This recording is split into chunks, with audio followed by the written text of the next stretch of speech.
Hey YouTube, welcome back to Unix TCG, and today we are hopping into a topic that has been brewing on my mind for a little bit as I've been testing, looking at tournaments, things like that, and that is the competitive structure of the One Piece card game and the changes that I would like to see in the next year to make the game as successful as possible. So if you guys want to hear about this, just keep tuned, stay tuned, and like the video if you like the video. And then if you haven't subscribed yet, now would be a good chance to join the UNX fam. I'm serious. And then comment to let me know how you feel about some of my proposed ideas. Past that, if you want to help out the channel and the brand, there's a link tree where you can see all the different corners, and a Dragon Ball channel that I'm trying to get over 1,000 subscribers so I can really get kicking and become very much so a rolling stone when it comes to the content creation. Last but not least, if you're keeping an eye on the Patreon page, we do have a Katakuri Max Aggro, my personal favorite Katakuri list, on the Patreon, as well as a tournament report from a 32-person locals. My locals kind of sit at that size or bigger, and so if you're interested in that, just go check it out. So without further ado, let's go over to the different view and let's talk about the game. All right, so here we go. I think it's about time to address what my big elephant in the room is. One Piece's prize structure has far surpassed the intended levels of casual play that I think Bandai has originally put on the game. I don't think it's any secret that Bandai intended this game to be an every person's game. You get in, it's easy to learn, a little harder to master, but everybody for the most part can get in there and play. And many games do end close in terms of life. And this illusion of, oh, well, they were at 1 life or 0 life, I could have won just as easy if I could have lost, is what keeps a lot of players playing the game. Whether you are advanced, intermediate, a novice, a lot of games feel like that there was an avenue to win and maybe you just got unlucky. Maybe there was just a wrong trigger. Maybe there was just, regardless of what thought process led you from point A to point B. But what is actually there that's also a problem is the variance and just the way this game is made. A lot of decks don't have 50-50s across the board. And I know that's rare for any deck in TCGs, but lots of other TCGs have sideboards to help their matchups. Now, I've already kind of put it out that I do think this game could benefit from best 2 out of 3. A lot of people don't want to play that many rounds, and I will say when I do play my games here, I speed them up for 1.5 times so that you guys don't have to view the whole thing. But generally they come out between 45 and 58 minutes on average. And these are even decks like even the match I had from Sakazuki and Enel, that did not go over an hour. So I do believe that this game can run best 2 out of 3. But to compromise for a lot of people who don't want that, I do think that this deck should be best of 1. This game should be best of 1 sideboard at events in general, locals, treasure cups, regionals, worlds, because this game does have a problem where certain matchups just wash certain matchups. And I think that 7 sets in, almost 7 sets in Japan, almost 6 sets in America, or the rest of the world that's not, Asia. We are at a point where we can definitely do best of 1 pre-side. Your opponent and you put your leaders down, you do your pre-siding from your side deck, and then you roll the dice. I think that we are far past the ability for that, and I think that every color benefits from that. For instance, against Sakazuki, you know that the bigger drops are going to be harder to remove. Having a top end versus Sakazuki is a much better thing than like almost any other deck.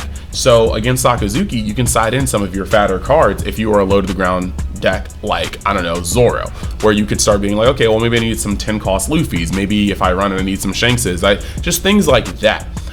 There are other decks that can also benefit from this. Sakazuki can switch its removal from low to the ground widespread to taller and higher just because they know what deck they're potentially going into. I think that this is an important thing to have in this deck because there are certain colors that could very much so thrive off of being able to side. And I think that the colors that are already considered the best in the game don't get too much better, but I think the colors that are struggling right now definitely get better. And I'm not saying purple is struggling. Red, purple, Luffy, and purple Luffy are very, very good decks. However, there are decks like Kaido, there are other purple decks that could go into high removal versus wide removal, which has been a problem that purple has had even since the beginning of the game. Whether you're siding in for, or whether you're playing removal that best hurt Kid or best hit Zoro, but they were two different decks, and if you chose one and ran into the other too many times in a event, you were just getting toasted. I think blue also kind of benefits from that. Blue is just not in the best place along with green right now, but they both would have a better time playing if they could see the leader and know, okay, let me take these 5, 6, 7 cards out of my sideboard and then play them. So I do think that we are at a point where that needs to happen. Also, because when these tournaments are so hard to get into, and then you only have one shot, and then there's no top cut because most tournaments have taken that out, you have to bend. You hinge on that X1 record to hopefully get into top 8 and get some of these good prizes. And just seeing your worst matchup twice in a day can automatically assure you that you are not getting in. But if that worst matchup can be sided against, even if they can side against you, if you can look at your sideboard and attempt to make the matchup easier, I think that just fosters a much more skillful environment for us as card game players. And like I said, I think that with the price of these collectible top prize cards, I think we're just at a point where that needs to happen. We are in a best of one format, which is also kind of an issue, but that does encourage a lot of high rolling decks. Consistency is definitely an TCG king, but until Sakazuki and Enel came in, most decks were not consistent regardless.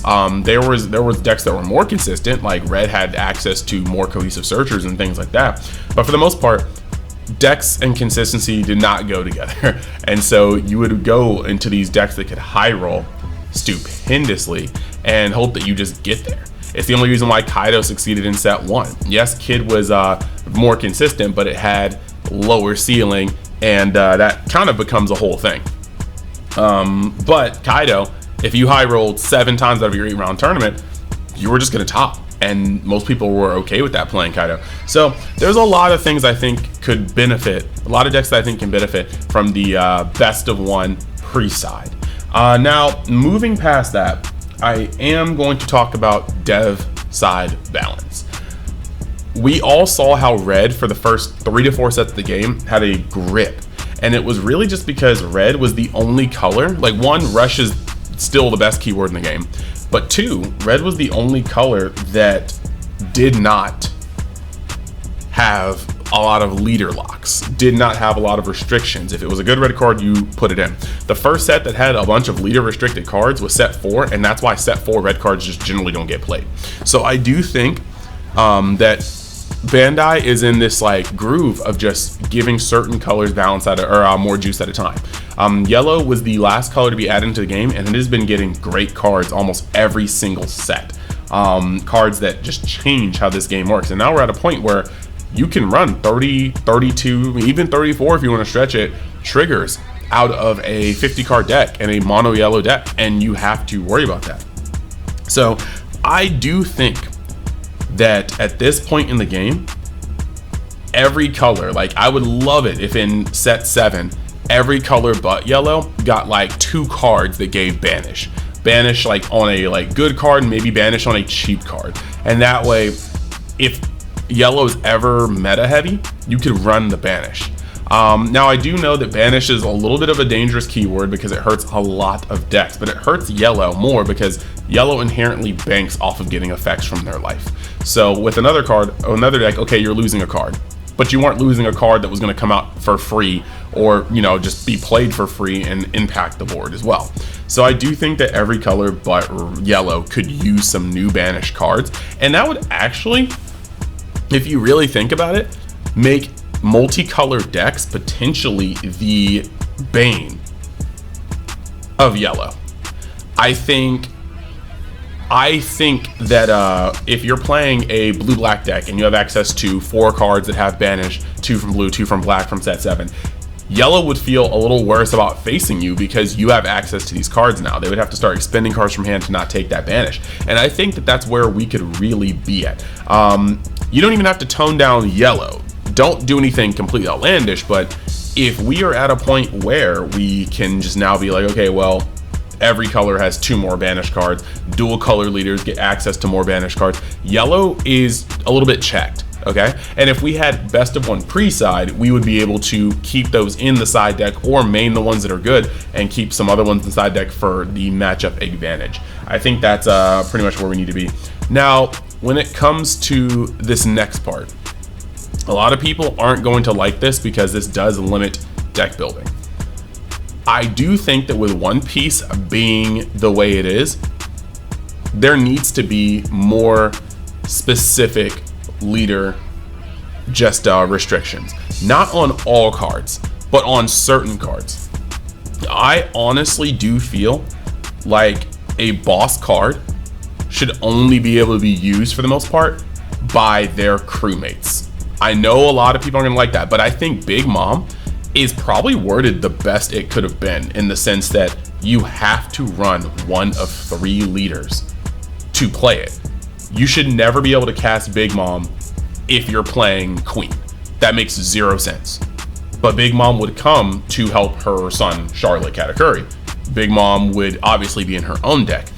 I think this is kind of the same. I think that going forward, they could really benefit if the only deck that could use big Gecko Moria was Gecko Moria. Gecko Moria would have no reason to be ran with Sakazuki. And this would also not only push newer product, but this would allow you to circle back to older product.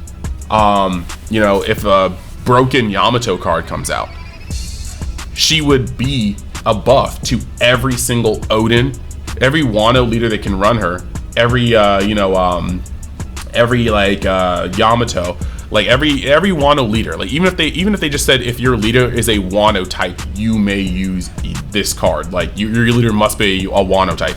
I think that is the way to go forward in the future to prevent decks like Whitebeard or Zoro from just using so many cards off of random. Why is Zoro casting Whitebeard?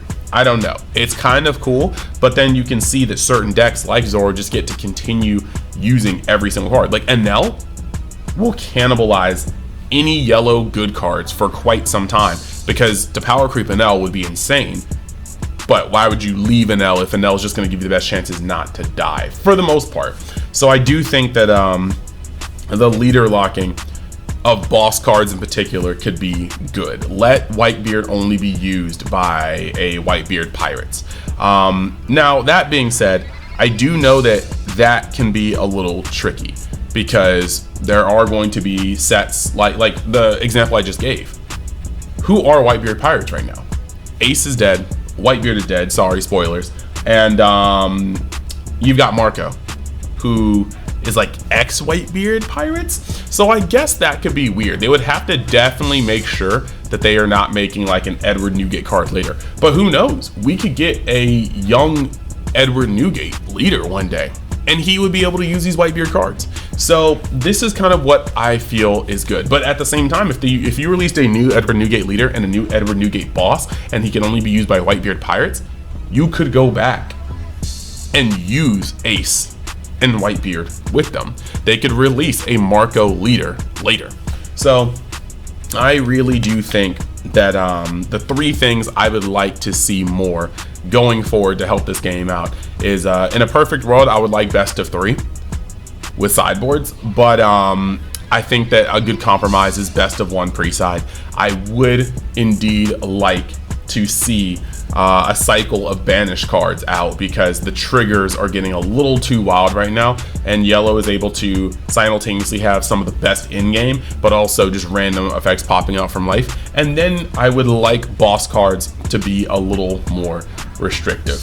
I think Enel should be using Skypedia cards. It's kind of wild that Yamato is Enel's boss card when it just doesn't, it's not as thematic. And in the case of Enel, it's not kind of ridiculous yet. Katakuri and Yamato are fine cards, but I do think in the future, when people are still using Enel 3 sets from now with whatever yellow cards come out, it's going to be a problem. I do think the fact that Gecko Moria is very, very cool in the future in set 6 But you can also just plop them right into Sakazuki, which depending on how our meta goes, it might actually be a move. You never know. We do differ from the Asian meta quite a bit.